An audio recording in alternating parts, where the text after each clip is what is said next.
ஸ்ரீமதே ராமானுஜாய நமஹ. திருக்கடித்தானம். இது மலைநாட்டு திவ்ய தேசங்கள்ல ஒன்று. கேரளால இருக்கு. பெருமாளோட திருநாமம் அற்புத நாராயணன். தாயார் கற்பகவல்லி நாச்சியார். பெருமாள் நின்ற திருக்கோலம். ராஜா ருக்மாங்கதனுக்கு பிரத்யக்ஷம். நம்மாழ்வார் மங்களாசாசனம் பண்ண ஸ்தலம் இது. இந்த ஸ்தலத்துக்கு ஏன் திருக்கடித்தானம் பேருனா 2 காரணங்கள். ஒண்ணு, நிறைய வாசனையோட இருக்கிற நிறைய பூக்கள் இருக்கிற இடமா இது. கடி அப்படின்னா நறுமணம்னு அர்த்தம். திருக்கடித்தானம். இன்னொன்னு பெயர் காரணம் என்னன்னா, கடிகான்னா ஒரு நாழிகை, அதாவது 24 நிமிஷங்கள். ஒரு நாழிகை பொழுது இந்த ஸ்தானத்துல இருந்தாலும் நம் பாவங்கள் விலகும் அப்படின்றதுனால திருக்கடித்தானம்.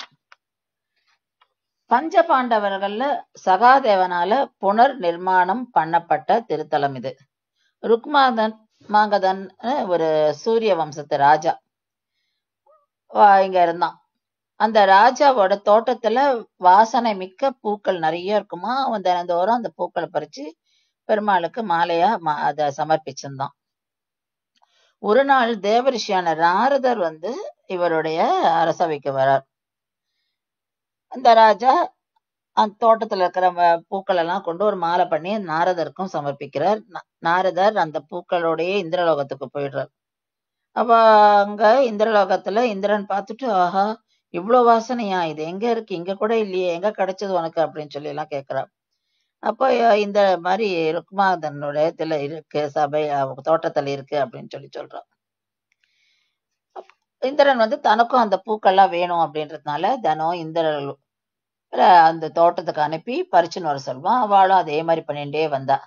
ராஜாக்கு தெரிஞ்சு போறது, இந்த ஏன் புஷ்பங்கள்லாம் மறைஞ்சு போறது அப்படின்னு சொல்லி ரொம்ப மனசு வேதனையோட அவன் என்ன பண்ணலாம் அப்படின்னு பார்த்துட்டு இருக்கான்.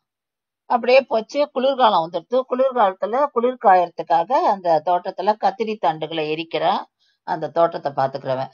அதனால புகை வந்துடுறதுனால அந்த புகை இருக்கும்போது அமானுஷ சக்தி இருக்காது. இந்த இந்திரர்கள் அன்னைக்கு வந்தா என்ன பண்ணிருக்கா, பூவை பறிச்சா. ஆனா அவளால திரும்பி போக முடியல. ஏன்னா அவளுடைய அமானுஷ சக்தி போயிடுத்து. அப்போ அந்த தோட்டத்தை பாத்துக்கிறவன் அவளை பிடிச்சு கொண்டு போய் ராஜா கிட்ட நிறுத்திடுறான். விஷயம் தெரிஞ்ச ராஜா ஏன் நீங்க என்கிட்ட கேட்டிருந்தா நானே கொடுத்துருப்பேனே, இதையே இப்படி மறைச்சிங்கோ அப்படின்னு சொல்லி அவட்ட கேட்டுட்டு அவளை நன்னா கவனிக்கிறான். அதாவது விருந்தோம்பல் பண்ணி இந்திரலோகத்துக்கு அனுப்புறான். அவளுக்கான இந்திரலோகத்துக்கு போறதுக்கு எப்படி சக்தி வந்தது அப்படின்னா, அவ சொல்றா ராஜா கிட்ட, எங்களுக்கு இப்ப திருப்பி போக முடியாது, அந்த சக்தி போயிடுத்து எங்களுக்கு யார் மூலம் சக்தி வரும்னா, யார் ஏகாதசி விரதம் இருக்காளோ அவளை பெருமாள் சன்னதிக்கு எதிர்க்க நிக்க வச்சு அவ கிட்டேந்து அந்த சக்தியை எங்களுக்கு, அதாவது அந்த விரதத்தோட பலனை எங்களுக்கு கொடுத்தா நாங்க திருப்பி போக முடியும் அப்படின்றார். அதனால ராஜா அந்த தன்னோட நாட்டுல யாருக்கு அந்த விரதம் யார் பண்றான்னு கண்டுபிடிக்கிறான். ஒரு வயசான பாட்டி பண்றதை கண்டுபிடிக்கிறா.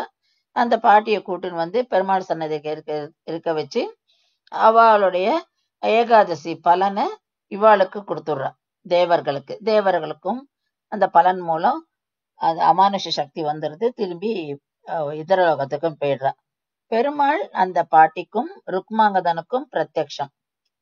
ராஜாவும் ஏகாதசி விரதத்தோட மகிமையை புரிஞ்சுட்டு அன்னில இருந்து தானும் ஏகாதசி விரதம் இருக்க ஆரம்பிச்சுட்டான். இங்க ஒரே கர்ப்பகிரகத்துல நம்ம நரசிம்மரும் தட்சிணாமூர்த்தியையும் அற்புத நாராயணையும் சேவிக்கிறோம். கத்தீனா பீடம். ஆகவே இவ்வூர் திருக்கத்தி ஸ்தானம் அப்படின்ற பெயர் இருந்தது. ஸ்ரீவித்யா பீடம் என்றும் கூறுவரும். இந்த ஊர்ல நம்ம கோவில் வாசல்ல 3 அடி நீளத்துல சங்கத்தை பிடிச்சுட்டு ஒரு மனுஷ சிலைய பார்ப்போம். ஒரு முறை கோவில் நட சாத்திய பின் அந்த ஊர் ராஜா வர கோவிலை திறக்க வைப்பதற்காக அந்த வாயில் காப்போம் அவன் அந்த சங்க ஊத ட்ரை பண்றான். ஆனா உடனே கீழே விழுந்து இறந்தும் போயிடுறான். அதனால இந்த ஊர் கோவில் நேரங்களை ரொம்ப கண்டிப்பா ஃபாலோ பண்றான்.